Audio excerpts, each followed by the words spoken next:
ஏ தங்கச்சி இப்பவாச்சும் உண்மையை சொல்லு, எதுக்காக நீங்க வந்தீங்க?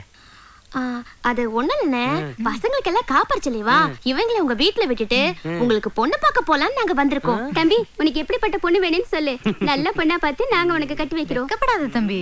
மாப்பிள ஏன் தயங்குறீங்க? சும்மா கூச்சப்படாம சொல்லுங்க. மச்சே, உங்களை கையெடுத்து கும்பிடுறேன். அக்கா, உங்களை கையெடுத்து கும்பிடுறேன். டேய் தம்பி, எதுக்குடா இப்ப கையெடுத்து கும்பிடுற? அக்கா, எனக்கு நல்ல பொண்ணா பாருங்க, ஆனா உங்களை மாதிரி பொண்ணா எனக்கு பாத்துறாதீங்க. என்னடா தம்பி பொசுக்குன்னு சொல்லிவிட்ட? சும்மா வளவளன்னு பேசாதீங்க. தம்பி கிட்ட எவ்வளவு வேணும்னு கேளுங்க. ஆமால தம்பி, 10 நாளைக்கு 10 பேருக்கு 10,000 ரூபாய் பத்துமா பத்தாதா?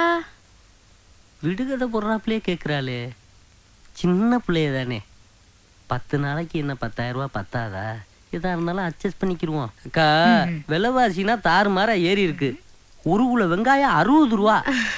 அப்பனா 20,000 போதுக்கா. சரி சரி, நீ சீக்கிரம் போய் பணத்தை எடுத்துட்டு வா, நாங்க இப்பவே கிளம்புறோம்.